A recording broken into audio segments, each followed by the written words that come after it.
आफू नेतृत्वको सरकार ढाल्न विभिन्न षड्यन्त्रहरू भइरहेको प्रधानमन्त्री प्रचण्डको भनाई। देश ठूलो दुर्घटनामा जाने खतरा रहेको धारणा, तर पनि सरकार फेल खाँदैन, सफल हुन्छ भन्दै प्रधानमन्त्री पुष्पकमल दाहाल प्रचण्डको भनाई। सामाजिक सद्भावमा खलबल पार्ने अभिव्यक्ति र कार्यलाई सरकारले छुट नदिने प्रधानमन्त्री प्रचण्डको धारणा। व्याख्यात्मक टिप्पणीलाई एमसीसी को अंग नमाने सडकमा जाने अवस्था बन्न सक्ने प्रधानमन्त्री प्रचण्डको भनाई। राष्ट्रिय र स्वाधीनताको पक्षमा जनयुद्ध जसरी लडेको छु भन्दै प्रचण्डको स्पष्टीकरण। रेशम चौधरीको रिया कानून र संविधान सम्मत रहेको प्रधानमन्त्रीले गरे दाबी। एमसीसीमा व्याख्यात्मक टिप्पणी अस्वीकार गरेको भए भन्नुस्, देशभन्दा सत्ता ठूलो कुरो होइन भन्दै प्रचण्डलाई पूर्व प्रधानमन्त्री माधव कुमार नेपालको आग्रह। अहिलेकै अवस्थामा एमसीसी कार्यान्वयन हुन नदिने नेकपाका महासचिव नेत्र विक्रम चन्द विप्लवको चेतावनी। राजनीतिको अपराधीकरण र अपराधको राजनीतिकरण नेपाली कांग्रेसलाई स्वीकार्य नहुने महामन्त्री गगन थापाको भनाई। मसँग बहुमत छ, गठबन्धनका सांसदले थप्पडी बजाउँछन् भन्ने नसोच्नुहोस् भन्दै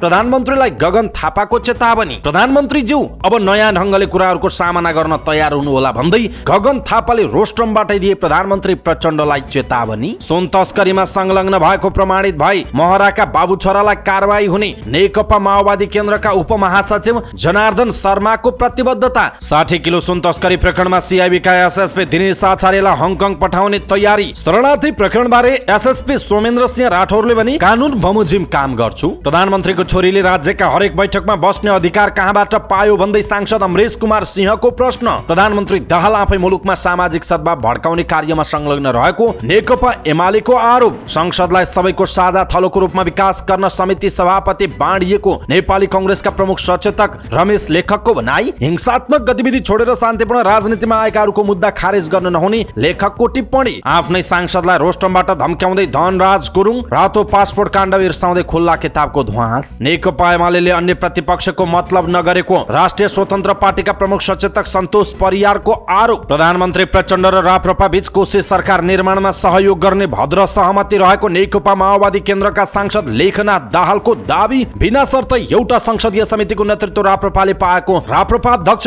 राजेन्द्र लिङदेनको जिकिर। गौर हत्याकाण्ड प्रभु शाहको उक्साहटमा भएको जसपा नेपालका सांसद प्रदीप यादवको आरोप। सरकारले सुशासनको पक्षमा चालेका कदम प्रति सबैले साथ दिनुपर्ने नेकपा माओवादी केन्द्रका उपमहासचिव वर्षमान पुनको भनाई। सरकारले खिचडी जस्तो बनाएर विधेयकहरू संसदमा पेश गर्न नहुने राष्ट्रिय स्वतन्त्र पार्टीकी सांसद शोभिता गौतमको भनाई। आगामी राजनीति युवाहरूको पक्षमा ल्याउनु पर्ने नेपाली कांग्रेसका नेता डाक्टर शशाङ्क कोइरालाको टिप्पणी। निष्ठाको राजनीतिबाट कहीँ कतै नचुकेको कानून मन्त्री धनराज गुरुङको भनाई। ठूला राजनीतिक दलहरूले स्वर्ग भूमिलाई दूषित तुल्याएको राप्रपाका नेता पशुपति शमशेर जबराको भनाई। गुलमान घिसिङलाई तत्काल पदबाट निलम्बन गर्नुपर्ने प्रेम सुवालको भनाई। सरकारी निकायलाई जथाभावी सफ्टवेयर बनाउन रोक। प्रमाणपत्रमा उमेर, नाम र जात सच्याउने अवधि अब 5 वर्ष कायम गरियो। डाक्टरहरूलाई कुवेतमा रोजगारी लगाइदिने झुटो विज्ञापन गर्ने 2 मेन पावरलाई वैदेशिक रोजगार विभागले गर्यो निलम्बन। राष्ट्रिय योजना आयोगको काम कारबाही प्रति राष्ट्रिय सभा अध्यक्ष गणेश प्रसाद तिमिल सिन्हाको असन्तुष्टि। लुम्बिनीमा जंगली चौखाँदा 13 महिनामा 8 जनाको मृत्यु, सावधानी अझै पनि नअपनाइएको जानकारी। एमसीसी उपाध्यक्ष क्यामरुन नेपालमा आज कार्यान्वयनको घोषणा हुँदै टिकटक बन्द गराउन युवराज सफलले दिए सञ्चार मन्त्रीलाई निवेदन। अबदेखि लाइभ नबस्ने घोषणा। 3 महिना अनसन बसेपछि आरतीसँग नेपाल सरकारले गर्यो 2 बुँदे सहमति। नेपाल एयरलाइन्सको न्यारोबडी जहाज 2.5 महिनादेखि ग्राउन्डेड।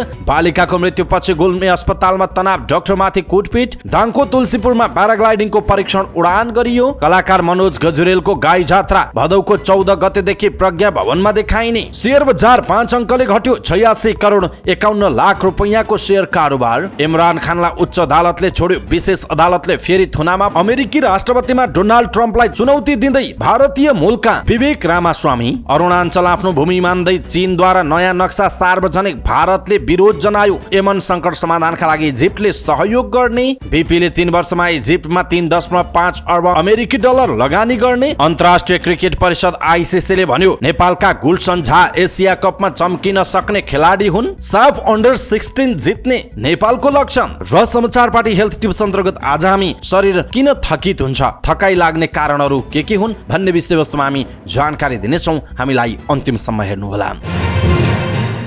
दर्शक महानुभाव नमस्कार, समाचार पार्टी.com को न्यूज बुलेटिनमा यहाँलाई हार्दिक स्वागत छ। म प्रहलाद चन्द्र घिमिरे। आज मिति विक्रमसम्म 2080 साल भदौको 13 गते बुधबार इस्वीसम्म सन् 2023 अगस्त 30 तारिक। आज साउन शुक्ल चतुर्दशी। आज पूर्णिमा व्रत, विश्व बेपत्ता विरुद्धको दिवस पनि रहेको छ। सदाको जहाँ आज पनि हामी उपस्थित भएका छौँ आजका मुख्य समाचार, ब्रेकिङ न्यूज अपडेट लगायत तपाईँलाई काम लाग्ने हेर्नै पर्ने महत्त्वपूर्ण समाचारहरू लिएर। हाम्रो मेहनतका लागि यो भिडियोमा एउटा लाइक अवश्य गर्नुहोला। दर्शक महानुभाव, पलपलको न्यूज अपडेटका लागि हाम्रो च्यानललाई तपाईले अहिलेसम्म सब्स्क्राइब गर्नुभएको छैन भने कृपया सब्स्क्राइब गर्नुहोस् अनि नजिकै आउने बेल आइकनलाई क्लिक गर्नुहोला। दैनिक रूपमा हेर्नुहुन्छ भने रेगुलर भनेर लेख्नुहोला। आज पहिलो चोटि हो भने फर्स्ट टाइम भनेर लेखिदिनु होला। देशभित्र हुनुहुन्छ भने आफू रहेको गाउँ ठाउँ सहर जिल्लाको नाम लेख्नुहोला। विदेशमा हुनुहुन्छ भने हामीलाई कुन देशबाट हेरिरहनु भएको छ त्यो कुरा तलको कमेन्ट बक्समा कमेन्ट गर्नुहोला। आउनुहोस् दर्शक महानुभाव, आजका मुख्य समाचार सुरु गरौँ। आफू नेतृत्वको सरकार ढाल्न विभिन्न षड्यन्त्र भइरहेको र यो देश ठूलो दुर्घटनामा जाने खतरामा रहेको प्रधानमन्त्री पुष्पकमल दाहाल प्रचण्डको भनाइको प्रसङ्गबाट। प्रधानमन्त्री एवं नेकपा माओवादी केन्द्रका अध्यक्ष पुष्पकमल दाहाल प्रचण्डले सरकार ढान्न विभिन्न खालका षड्यन्त्र भइरहेको बताउनु भएको छ। काठमाडौँमा पार्टीको प्रशिक्षण कार्यक्रमलाई सम्बोधन गर्दै उहाँले यस्तो बताउनुभयो। उहाँले गठबन्धन तोड्ने र सरकारलाई ढाल्ने धेरै कसरत भइरहेको तर सफल हुन नसकेको बताउनुभयो। उहाँले सरकार ढाल्ने कोसिस गर्नेहरू बिस्तारै जनताको नजरमा गिर्दै गइरहेको उल्लेख गर्नुभयो। उहाँले कुनै ठूलो घटना नभई यो गठबन्धन 5 वर्ष नै चल्ने बताउनु भएको छ। उहाँले अहिले अतिवादी विचार र प्रवृत्तिहरू कहीँ धार्मिक कतै जातीय माध्यमबाट परिवर्तनलाई उल्ट्याउन माओवादी आन्दोलन कमजोर पार्न उद्धत रहेको दावी गर्नुभएको छ। उहाँले उत्पीडित जाति वर्ग समुदायको हक अधिकारको निम्ति लडेको माओवादीले मात्रै यी समस्या समाधान गर्न सक्ने दावी गर्नुभएको छ। उहाँले माओवादीले मात्रै जातीय एकता र सद्भाव कायम राख्न सक्ने जिकिर गर्नुभयो। प्रधानमन्त्री प्रचण्डले नयाँ क्रान्ति सुरु नगर्ने हो भने देश ठूलो दुर्घटनामा जाने बताउनुभयो। उहाँले अहिले परिवर्तन उल्टने खतरा आफूले देखिरहेको बताउनु भएको छ। उहाँले माओवादी शक्ति बलियो नभए प्रतिक्रियावादीले आफूमाथि आक्रमण गर्ने गरेको उहाँको भनाइ छ। उहाँले युद्धकालीन बेलाका 36 वटा मुद्दा आफू विरुद्ध रहेको र अहिले प्रधानमन्त्री बनेर राम्रो काम गरेपछि फेरि 2 वटा मुद्दा थपिएको बताउनु भएको छ। प्रधानमन्त्री प्रचण्डले नेपाल भारत सीमा विवाद सुल्झाउने कुरालाई देशभित्रका राजनैतिक दलहरूले पचाउन नसकेको पनि बताउनु भएको छ। यसैबीच प्रधानमन्त्री प्रचण्डले संसदीय समिति बनाउँदा सहमतिको वातावरणले सरकार गठन र पूर्णता दिने कुरालाई सहजता ल्याउने बताउनु भएको छ। प्रतिनिधि सभा बैठकबाट बाहिरिने क्रममा सञ्चारकर्मीहरूसँग संक्षिप्त प्रतिक्रिया दिँदै प्रधानमन्त्री प्रचण्डले संसदीय समिति बनाउँदा बनेको वातावरणले सरकार गठन र पूर्णता दिने कुरालाई सहजता ल्याउने बताउनुभयो। उहाँले सरकार सफल हुने पनि दावी गर्नुभएको छ। प्रधानमन्त्री दाहालले सरकार फेल नहुने बताउनु भएको छ। यसैबीच प्रधानमन्त्री पुष्पकमल दाहाल प्रचण्डले संसदमा सांसदहरूको प्रश्नको उत्तर दिनुभएको छ। यसैबीच प्रचण्डले सामाजिक सद्भावमा खलबल पार्ने अभिव्यक्तिलाई राज्यले कुनै हालतमा छुट नदिने बताउनुभयो। प्रतिनिधि सभा बैठकमा सांसदहरूसँग प्रत्यक्ष प्रश्नोत्तर कार्यक्रममा सांसद ईश्वरी देवी नेउपानेको प्रश्नको जवाब दिँदै प्रधानमन्त्री प्रचण्डले सामाजिक सद्भावमा खलबल पार्ने कार्यलाई सरकारले कुनै पनि हालतमा छुट नदिने बताउनु भएको हो। उहाँले एकअर्काको धर्म र संस्कृति विरुद्ध हुने द्वेषपूर्ण अभिव्यक्ति र कार्यलाई पनि छुट नदिने स्पष्ट पार्नुभयो। उहाँले परापूर्वक कालदेखि कायम रही आएको सामाजिक एकता, सद्भाव र सामाजिक सह अस्तित्वमा खलल पार्ने कुनै किसिमको कार्य हुन नदिन सरकार दृढ रहेको स्पष्ट पार्नु भएको छ। उहाँले सुदूरपश्चिमको राजधानी गोदावरीमा निर्माण गर्ने सन्दर्भमा जग्गा प्राप्ति लगायतको विषयमा प्रक्रियामा रहेको पनि जानकारी दिनुभएको छ।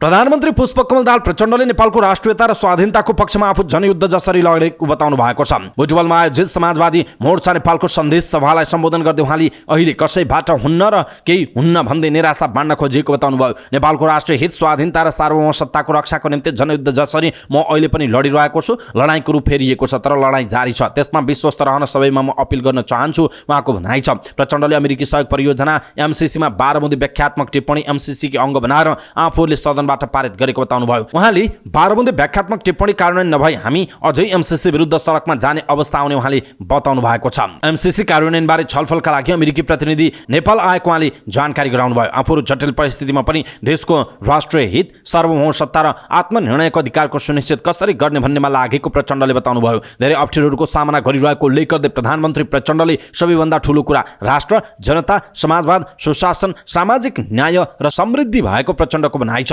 अहिले पनि पुँजीपतिहरूले वर्तमान गणतन्त्रलाई फाँसीवादी दलालहरूको गणतन्त्र वा गणतन्त्र नै उल्टाएर सामन्ती तत्त्वहरूसँग सम्झौता गर्न चाहिरहेको उहाँले बताउनुभयो। आफूहरू भने जनगणतन्त्रबाट माथि उठेर समाजवादी गणतन्त्रमा रूपान्तरित गर्न चाहेको उहाँको भनाइ छ। अहिले मोर्चा घोषणाले मात्र नपुग्ने भन्दै प्रचण्डले बरु प्रतिक्रियावादी अझै षड्यन्त्र गरेर जान्छन् भने यिनै नेताहरूले सडकमा लाखौं जनताको नेतृत्व गरेर ती सबै शक्तिलाई परास्त गर्न सक्ने बताउनु भएको छ। दर्शक महानुभाव, प्रधानमन्त्री प्रचण्डको यो भनाइप्रति तपाईँको धारणा के छ? आफ्नो धारणा तलको कमेन्ट बक्समा कमेन्ट गर्नुहोला।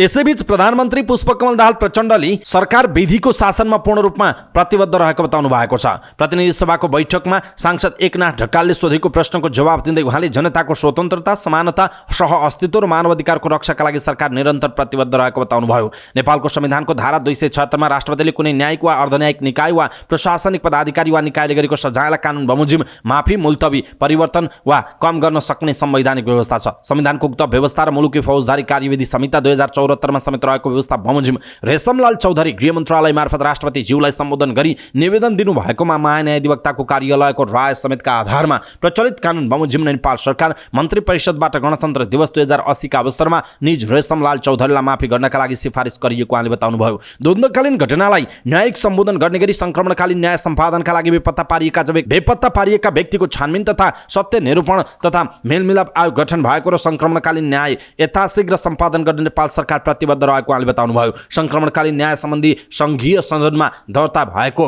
विधेयक पारित भएसँगै संक्रमणकालीन न्यायका मुद्दाहरू सम्बोधन हुने कुरामा सरकार विश्वस्त रहेको उहाँले बताउनु भएको छ। दर्शक महानुभाव, रेशम चौधरीको रिहा कानुन र संविधान सम्मत रहेको भनेर रोस्टमबाट संसदको अभिलेखमा रहने गरी प्रधानमन्त्री पुष्पकमल दाहाल प्रचण्डले जुन खालको दाबी गर्नु भएको छ, यसप्रति तपाईँ के भन्नुहुन्छ? कृपया आफ्नो कुरा तलको कमेन्ट बक्समा कमेन्ट गर्नुहोला।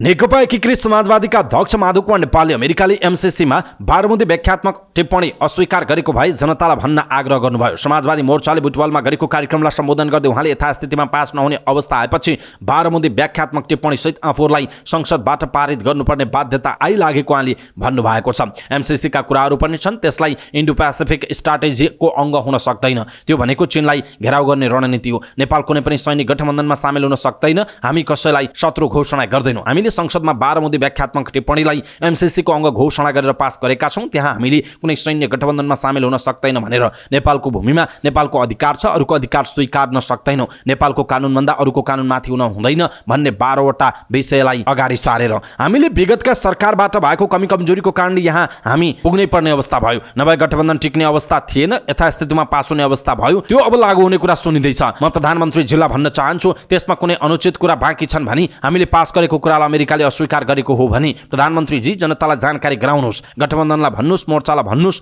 विदेशीका सामु हामी झुक्नुपर्ने कारण छैन। विदेशीका धम्की हामी स्वीकार्दैनौँ। हाम्रा लागि सत्ता प्यारो होइन, देश प्यारो हो, माधव कुमार नेपालको भनाइरहेको छ। दर्शक महानुभाव, खास गरी एमसीसी आजदेखि कार्यान्वयनमा जाने, कार्यान्वयनका लागि घोषणा हुने भनिएको छ। अब 5 वर्षमा यसले सफलतापूर्वक सम्पन्न गरेन भने त्यो रकम पनि फिर्ता जाने भनेर जुन खालको कुराहरू भनिरहेको छ र अहिले फेरि व्याख्यात्मक टिप्पणीलाई त्यो एमसीसीको अङ्ग नमान्ने मान्ने भन्ने खालका बहसहरू आइरहेका छन्। यसप्रति तपाईँ के भन्नुहुन्छ? आफ्नो कुरा तलको कमेन्ट बक्समा कमेन्ट गर्नुहोला।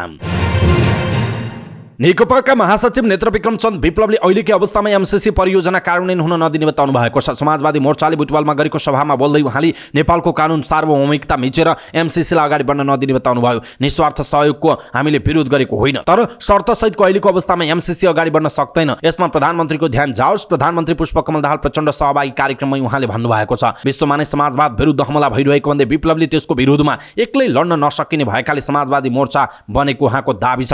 उहाँले माओवादी अध्यक्ष प्रचण्डको प्रशंसा गर्दै यो मोर्चा बनाउन धेरै नै त्याग गरेको उहाँले बताउनुभयो। महासचिव विप्लवले देशलाई साम्राज्यवादको चङ्गुलबाट मुक्त गराउन मोर्चा बनेको जिकिर गर्दै आफूहरूमा सरकारमा जाने लोभ नभएको बताउनुभयो। मोर्चाको लक्ष्य भ्रष्टाचारको विरुद्ध सुशासनको पक्ष र नेपाली विशेषताको समाजवादतिर लैजाने भएको विप्लवले दाबी गर्नुभएको छ। नेपाली कांग्रेसका महामन्त्री गगन थापाले राजनीतिक अपराधीकरण र अपराधको राजनीतिकरण नेपाली कांग्रेसका लागि स्वीकार्य नभएको बताउनु भएको छ। प्रतिनिधि सभा बैठकमा केही नेपाल ऐनलाई संशोधन गर्न बनेको विधेयक 2080 माथिको सामान्य छलफलमा भाग लिँदै महामन्त्री थापाले सो विधेयक मार्फत जघन्य अपराधीलाई जोगाउने प्रावधान ल्याइएको भन्दै त्यसको विरोध गर्नुभयो। उहाँले नेपाली कांग्रेसलाई राजनीतिक अपराधीकरण र अपराधको राजनीतिकरण स्वीकार्य नभएको भन्दै यो विधेयकको भारी नबोक्न कानुन मन्त्रीलाई आग्रह गर्नुभयो। उहाँले यो विधेयकको भारी बिसाउन र हटाउन कानुन मन्त्रीलाई आग्रह गर्नुभयो। उहाँले बहुमतको आधारमा सरकारले संसदलाई हेप्ने गरेको भन्दै आफूहरू हेपिने कि नहेपिने यसपटक देखाउनु पर्ने बताउनुभयो। यो विधेयकमा मुलुकी फौजदारी संहिताको संशोधन मार्फत जघन्य अपराधमा जोगाउने गरी जुन प्रावधान ल्याएको छ, नेपाली कांग्रेसको तर्फबाट म प्रश्न भन्न चाहन्छु, राजनीतिक अपराधीकरण र अपराधको राजनीतिकरणको व्यवस्था हामीलाई स्वीकार्य छैन। माननीय कानुन मन्त्री ज्यूलाई मेरो आग्रह पनि छ, 2074 पछि बनेको सरकारले लेखेको ड्राफ्ट हो यो, यसको भारी नबोक्नुहोस्, यसलाई बिसाउनुहोस्, यसलाई त्यसलाई हटाउनुहोस्। उहाँले वातावरण संरक्षण ऐनमा मन्त्रालयले स्वीकृत गर्ने EIA को प्रावधान मन्त्रालयले स्वीकृत भए पनि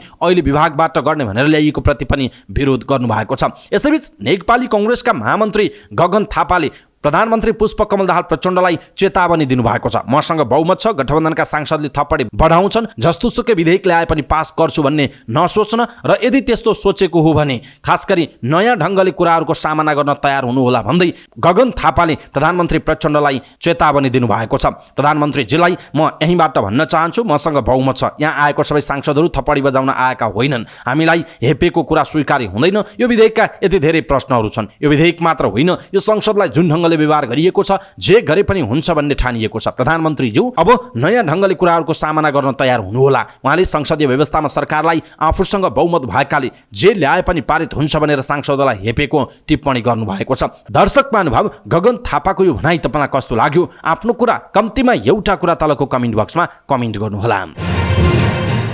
नेकपा माओवादी केन्द्रका उपमहासचिव तथा पूर्व अर्थमन्त्री जनार्दन शर्माले सुन तस्करसँगको साँठगाँठमा नेकपा माओवादी केन्द्रका नेता कृष्णबहादुर महरा मुछिएको प्रमाणित भई उनी पनि कारबाहीको भागीदार हुने बताउनु भएको छ। प्रेस सेन्टर नेपाल मकवानपुरले हेटौडामा गरेको पत्रकार सम्मेलनमा बोल्दै पूर्व अर्थमन्त्री समेत रहनुभएका शर्माले गलत क्रियाकलापमा सहभागी भएका माओवादी नेताहरूलाई उन्मुक्ति नमिल्ने दावी गर्नुभयो। सरकारले अनियमितताको विषयमा गम्भीर भएर काम गरेको बताउँदै उहाँले अनियमिततामा संलग्न जोसुकै पनि कारबाहीको दायरामा आउने दावी गर्नुभएको छ। सुनकाण्डको विषयको सिआइबीले अनुसन्धान गरिरहेको छ। उहाँले यदि नाम जोडिएका नेताहरूको प्रमाण प्राप्त भयो भने अवश्य पनि उहाँहरू कारबाहीको दायरामा आइहाल्नुहुन्छ। प्रमाण नपुगी सिधै कारबाही गर्नु पनि त भएन नि, उहाँको भनाइरहेको छ। अब अन्य आयोग मात्रले काम गर्न नसक्ने भन्दै विशेष आयोग बनाएर सबै नेताहरूको छानबिन हुन आवश्यक रहेको उहाँले बताउनुभयो। राज्यको रूपान्तरणका लागि सबैको छानबिन हुन अति आवश्यक भइसकेको भन्दै उहाँले सरकार यो काममा लाग्नेमा आफू विश्वस्त रहेको बताउनुभयो। सरकारले ललिता निवासदेखि सुनकाण्ड समेतको विषयमा गम्भीर भएर काम कारबाही अगाडि बढाएको बताउँदै उहाँले भ्रष्टाचार मुक्त मुलुक निर्माणका लागि माओवादी नेतृत्व तयार रहेको बताउनुभयो। आफूले पटक पटक पार्टी नेतृत्व र सदनमा अनियमितताको विषयलाई कुनै पनि पार्टीको नाउँमा छाड्न नमिल्ने सुझाव दिएको बताउँदै उपमहासचिव शर्माले माओवादीका अध्यक्षले पनि कुनै गल्ती गरेको अवस्थामा कानुनको दायरामा आउने उल्लेख गर्नुभयो। नेकपा माओवादीका नेताहरू सहर केन्द्रित भए भन्ने जनगुनासो आएको स्वीकार गर्दै उहाँले माओवादीले अब जनताको घर घरमा गएर गुनासो सुन्नका लागि 3 महिने अभियान बनाएर पार्टीका कार्यक्रमहरू सुरु गरेको पनि बताउनु भएको छ। 60 किलो सुन बरामद प्रकरणको अनुसन्धानका लागि केन्द्रीय अनुसन्धान ब्युरो सिआइबीले एक उच्च प्रहरी अधिकृतलाई हङकङ पठाउने भएको छ। हङकङ हुँदै नेपालमा सुन आएकाले त्यहाँबाट सुन पठाउने गिरोहबारे सूचना सङ्कलनका लागि सिआइबीका एसएसपी दिनेश आचार्यलाई त्यहाँ पठाउन लागेको स्रोतले जनाएको छ। सिआइबीले सुन तस्करी प्रकरणको अनुसन्धानमा सहयोग गर्ने इन्टरपोलको नेसनल सेन्टर ब्युरो एनसिबी काठमाडौँ मार्फत एनसिबी बेइजिङलाई पत्राचार गरेको थियो। एनसिबी बेइजिङ मातहत रहेको हङकङ सब ब्युरोसँग समन्वय गरेर सूचना सङ्कलन गर्न नेपाली सुरक्षा अधिकृत पनि जान लागेको बताइएको छ। राजस्व अनुसन्धान विभागले साउन 3 मा त्रिभुवन अन्तर्राष्ट्रिय विमानस्थल बाहिर सुन सहितको 155 किलो ब्रेक्सुको प्याड बरामद गरेको थियो। 19 दिनपछि अनुसन्धानका लागि प्रहरीलाई जिम्मेवारी हस्तान्तरण भएको थियो। पछि जोग्दा ब्रेक प्याडमा 60 किलो मात्रै सुन भएको पाइएको छ। त्यस क्रममा प्रहरीले यसमा संलग्न मुख्य 6 विदेशी नागरिकलाई पक्राउ गरेको छ। उनीहरूको बयान लिएर थप अनुसन्धान भइरहेको जनाइएको छ।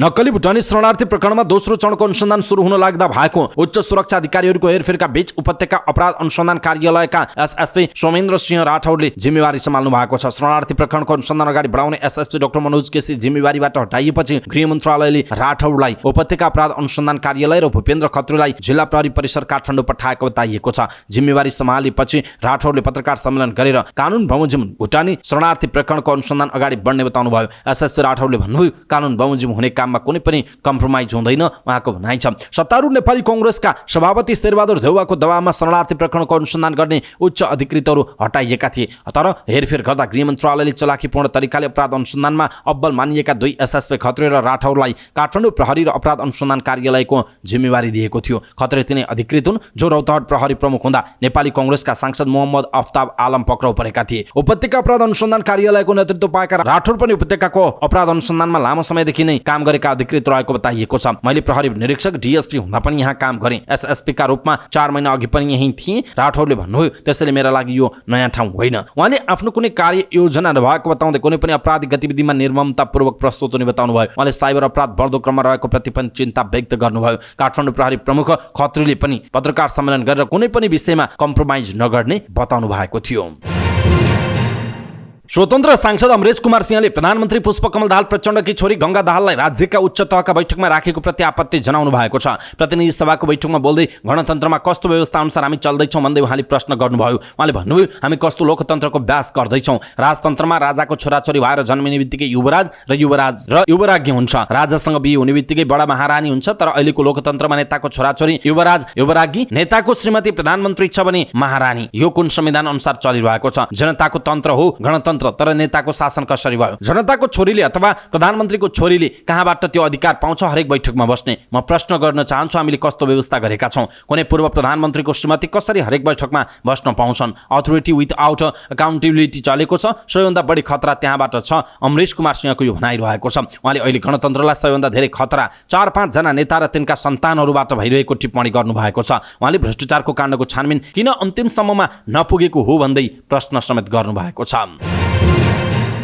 प्रमुख प्रतिपक्ष दल नेकपा एमालेले ललिता निवास जग्गा प्रकरणमा सरकारले सीआईबीको दुरुपयोग गरेको आरोप लगाएको छ। प्रतिनिधि सभाको बैठकमा बोल्दै नेकपा एमालेका प्रमुख सचेतक पदम गिरीले ललिता निवासमा अनौठो किसिमको नाटक भएको टिप्पणी गर्नुभएको छ। भ्रष्टाचारका नाइकेहरूलाई अदालतले पक्रेर छानबिन गर भन्दा छानबिन गर्दैन। अहिले संगठित अपराधमा मुद्दा चलाएर थुनामा 60 दिनसम्म थुनामा राखिन्छ। अहिले के मिलेमतो भयो? के लेनदेन मिल्यो? उनीहरूलाई संगठित अपराध होइन कृत्यमा मुद्दा चलाउने काम भएको छ। यदि कृत्य थियो भने किन 60 दिनसम्म थुनामा राख्नु पर्थ्यो? किन अदालतले थुनामा राख्नु पर्यो? लेनदेन होइन भने सरकारले स्पष्ट जवाब दिनुपर्छ, उहाँको भनाइरहेको छ। यसैबीच उहाँले सीआईबीलाई निकम्मा बनाइएको उल्लेख गर्दै सुन तस्करीमा सत्ता पक्षका देखेपछि त्यता आँखा लगाउन नसकेको बताउनुभयो। उहाँले भन्नुभयो, नक्कली भुटानी शरणार्थी प्रकरणमा जेल पठाउने प्रहरीहरूको छानी सरुवा हुन्छ, तर सुन तस्करीमा सत्ताको मान्छे पनि संलग्न भनेर बोल्दा सांसद सुनिल शर्मालाई बिना पुर्जी थुन्ने काम हुन्छ, उहाँको भनाइरहेको छ। यसैबीच प्रमुख प्रतिपक्ष दल नेकपा एमालेले जातीय पहिचानको आधारमा सबै प्रदेशको नामाकरण गर्ने प्रधानमन्त्री पुष्पकमल दाहाल प्रचण्डको अभिव्यक्तिप्रति आपत्ति जनाएको छ। प्रतिनिधि सभाको बैठकमा विशेष समय लिएर बोल्दै नेकपा एमालेका प्रमुख सचेतक पदम गिरीले प्रधानमन्त्री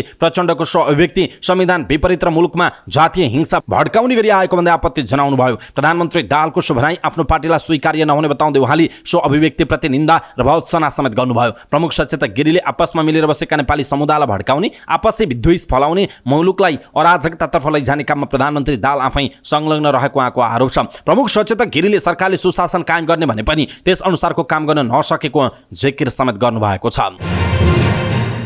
नेपाली कांग्रेसका प्रमुख सचेतक रमेश लेखकले हिंसात्मक गतिविधि छोडेर शान्तिपूर्ण राजनीतिमा आएकाहरूको मुद्दा खारेज गर्न नहुने धारणा व्यक्त गर्नुभएको छ। प्रतिनिधि सभाको बैठकमा केही नेपाल ऐनलाई संशोधन गर्न बनेको विधेयक 2080 माथिको सामान्य छलफलमा भाग लिँदै प्रमुख सचेतक लेखकले यस्तो बताउनुभयो। उहाँले ऐनमा हिंसात्मक क्रियाकलाप छोडेर शान्तिपूर्ण राजनीतिमा फर्कने समूहलाई उनीहरूको मुद्दा खारेज गर्ने गरी पारित गर्न नहुने बताउनुभयो। यसका लागि राजनैतिक छलफल गरेर सहमति गर्नुपर्ने उहाँको भनाइरहेको छ।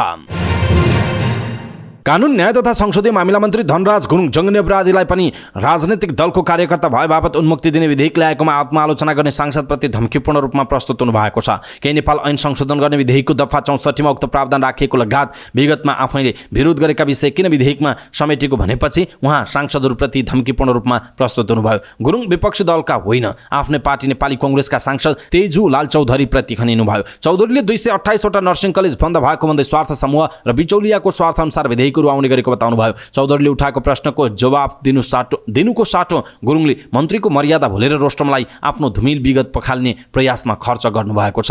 उहाँले भन्नुभएको छ, यहाँ एउटा गम्भीर आरोप पनि आएको छ। बिचौलिया हाबी भएर यो आयो भन्ने कुराप्रति मेरो आपत्ति छ। बिचौलिया विरुद्ध सामन्तवाद विरुद्ध लडेर आएको धनराज गुरुङ आजसम्म चुकेको छैन। निष्ठाको राजनीति गरेर आएको, नसकिएको दिन राजनीतिबाट बिदा लिएर बस्ने एउटा विधेयक संशोधन गर्ने क्रममा बिचौलिया हाबी भनेर मेरो गर्दनमा तरबार हान्न खोज्नु मिलेन। धनराज गुरुङ आजसम्म कहीँ पनि चुकेको छैन। मेरो पृष्ठभूमि हेरे हुन्छ र पढे हुन्छ। मेरो जीवन खुल्ला किताब हो, सबैले पढे हुन्छ। यस्तो कुरामा यो संसदको पनि गम्भीर ध्यान आकर्षण होस्, उहाँको भनाइ छ। जबकि बिचौलियासँग मिलेर कांग्रेसका तत्कालीन सांसद रामचन्द्र अधिकारी, हस्तबहादुर मल्ल लगायतको कूटनीतिक राहदानी दुरुपयोग गरे बापत उनी 2055 सालमा पक्राउ परेका थिए। सर्वाधिक आलोचना भएको अपराधीलाई उन्मुक्ति दिने दफा 64 को बारेमा उनी राजनैतिक सहमतिका आधारमा टुङ्गो लगाउने भन्दै उम्किन खोजेको बताइएको छ। त्यसो त नेपाली कांग्रेसका तेजुलाल चौधरीले मन्त्रीलाई आरोपित गर्ने कुनै शब्द बोलेका थिएनन्। उनले त 3 वर्षदेखि 228 वटा नर्सिङ कलेज बन्द हुँदा अर्बौं नेपाली रुपैयाँ भारततिर गएको र शिक्षा मन्त्रालयले चिकित्सा शिक्षा ऐन संशोधनका लागि पठाएको विधेयक कानुन मन्त्रालयले रोकेकोमा प्रश्न मात्रै उठाएका थिए। राष्ट्रिय स्वतन्त्र पार्टीका प्रमुख सचेतक सन्तोष परियारले प्रमुख प्रतिपक्षी दल नेकपा एमालेले अन्य प्रतिपक्षी दलहरूलाई मतलब नगरी समिति सभापति लिएको बताउनु भएको छ। प्रतिनिधि सभाको बैठकपछि सञ्चारकर्मीहरूसँग कुराकानी गर्दै प्रमुख सचेतक परियारले नेकपा एमाले अरू पार्टीहरूलाई कुनै मतलब नै नगरी समिति सभापति लिएर गल्ती गरेको बताउनु भयो। उहाँले एमाले मै खाउँ मै लाउँ भने जस्तो व्यवहार गरेको बताउनु भयो। उहाँले सत्ता पक्षले गठबन्धन टिकाउन र प्रमुख प्रतिपक्षलाई मत्थर बनाउन समिति सभापति बाँडिएको बताउनु भयो। उहाँले संसदलाई प्रभावशाली र गतिशील बनाउन नभई संकुचन गराउने प्रयास भएको बताउनु भएको छ। उहाँले राष्ट्रपाललाई एउटा समिति सभापति लिनका लागि प्रस्ताव आएको भए पनि आफूले नलिएको बताउनु भयो। नेकपा माओवादी केन्द्रका सांसद लेखनाथ दाहालले प्रधानमन्त्री पुष्पकमल दाहाल प्रचण्ड र राप्रपा अध्यक्ष राजेन्द्र लिङ्गदेन बीच कोशी सरकार सञ्चालनको सन्दर्भमा भद्र सहमति भएको बताउनु भएको छ। प्रतिनिधि सभा बैठकपछि सञ्चारकर्मीहरूसँग कुराकानी गर्दै सांसद दाहालले कोशी प्रदेश सरकारलाई व्यवस्थित रूपमा सञ्चालन गर्नका लागि प्रधानमन्त्री प्रचण्ड र राप्रपा अध्यक्ष लिङ्गदेन बीच भद्र सहमति भएको बताउनु भएको हो। सोही सहमतिका आधारमा माओवादीको भागमा परेको पूर्वाधार विकास समिति सभापति राप्रपालाई दिइएको बताइएको छ। उहाँले कोशी प्रदेशमा मध्यावधि निर्वाचनको अवस्था आइसकेको अवस्थामा राप्रपाको समेत मध्यावधि निर्वाचन नहोस् भन्ने चाहनाका कारण सहमति सम्भव भएको बताउनु भयो। उहाँले राप्रपाले कोशी प्रदेश सरकार निर्माणमा सघाउने पनि बताउनु भएको छ। उहाँले ललितपुरमा प्रदेश प्रमुख र मुख्यमन्त्रीहरूको निम्ति आवासीय भवन आवश्यक नभएको बताउनु भएको छ। विगतको सरकारले कमिसनका लागि अनावश्यक भौतिक संरचनाहरू बनाएको उहाँले आरोप पनि लगाउनु भएको छ। यसैबीच राष्ट्रिय प्रजातन्त्र पार्टीका अध्यक्ष राजेन्द्र लिङ्गदेनले भने बिना शर्त आफ्नो पार्टीले एउटा संसदीय समितिको नेतृत्व गर्ने मौका पाएको बताउनु भएको छ। कोशी प्रदेशको सरकारमा सहभागी गराउन सत्ता पक्षले राप्रपालाई एउटा संसदीय समितिको नेतृत्व दिएको चर्चा भइरहँदा उहाँले बिना कुनै लेनदेन आफूले संसदमा आफ्नो सिट संख्याको आधारमा पूर्वाधार विकास समितिको नेतृत्व पाएको स्पष्टीकरण दिनुभएको हो। संघीय संसद भवन परिसरमा सञ्चारकर्मीहरूले राखेको जिज्ञासाको जवाफ दिने क्रममा अध्यक्ष लिङ्गदेनले एमाले आफ्नो सिट संख्याको आधारमा 3वटा समितिको नेतृत्व पाए जस्तै आफूहरूले पनि त्यसैलाई आधार मानेर एउटा समितिको नेतृत्व गर्ने मौका पाएको बताउनु भएको छ। उहाँले सो अवसर उपलब्ध गराएको भन्दै प्रमुख 3 दलप्रति आभार समेत व्यक्त गर्नुभयो। अध्यक्ष लिङ्गदेनले कोशी प्रदेशको सरकार कांग्रेस र एमाले मिलेर बनाउँदा उपयुक्त हुन्छ भन्ने आफूहरूको अडान कायमै रहेको समेत बताउनु भएको छ। जनता समाजवादी पार्टी नेपालका सांसद प्रदीप यादवले आम जनता पार्टीका अध्यक्ष प्रभु शाहलाई सिसाको घरमा बसेर अरूमाथि ढुङ्गा नहान्न चेतावनी दिनुभएको छ। प्रतिनिधि सभा बैठकपछि सञ्चारकर्मीहरूसँग कुराकानी गर्दै उहाँले प्रभु शाहले आफू सिसाको घरमा बसेर अरूमाथि ढुङ्गा हानेको भन्दै त्यसो नगर्न चेतावनी दिनुभयो। उहाँले गौर हत्याकाण्ड प्रभु शाहकै उक्साहटमा भएको पनि बताउनुभयो। त्यस्तै वीरगञ्जको काशी तिवारीको हत्या मुद्दा पनि प्रभु शाहमाथि रहेको भन्दै उहाँले सो मुद्दाको पनि प्रक्रिया अगाडि बढ्नुपर्ने बताउनु भएको छ। उहाँले गौर हत्याकाण्डको छानबिन गर्न बनेको तत्कालीन आयोगको प्रतिवेदन सार्वजनिक गर्न सरकारसँग माग गर्नुभयो। प्रतिवेदनले आफ्ना नेताहरूलाई दोषी देखाएको भए पनि स्वीकार्न तयार रहेको उहाँको भनाइरहेको छ। सरकारको नेतृत्व गरिरहेको नेकपा माओवादी केन्द्रका उपमहासचिव एवं पूर्व मन्त्री वर्षमान पुनले सरकारले चालेका सुशासनका कदमहरूमा साथ दिन सबैसँग आग्रह गर्नुभएको छ। सुशासन, समृद्धि र सामाजिक न्यायको पक्षमा सरकारले चालेका कदम सही भएकाले सबैले साथ दिनुपर्ने उहाँको भनाइ छ। प्रतिनिधि सभा बैठकमा विशेष समय लिएर बोल्दै उपमहासचिव पुनले सुशासनको पक्षमा प्रधानमन्त्री पुष्पकमल दाहाल प्रचण्डले दिँदै आउनु भएको पछिल्लो अभिव्यक्तिको पनि प्रशंसा गर्नुभयो। उहाँले राज्य शक्तिको दुरुपयोग हुन नदिने गरी सरकारले सुशासनको पक्षमा चालेको कदमलाई अगाडि बढाउनु पर्ने आवश्यकता पनि बताउनु भएको छ। उपमहासचिव पुनले कुनै पनि खालको पूर्वाग्रह साँधेर सरकारले राज्य सत्ताको दुरुपयोग गरी त्यसले कसैलाई पनि फाइदा नगर्ने उहाँको भनाइरहेको छ।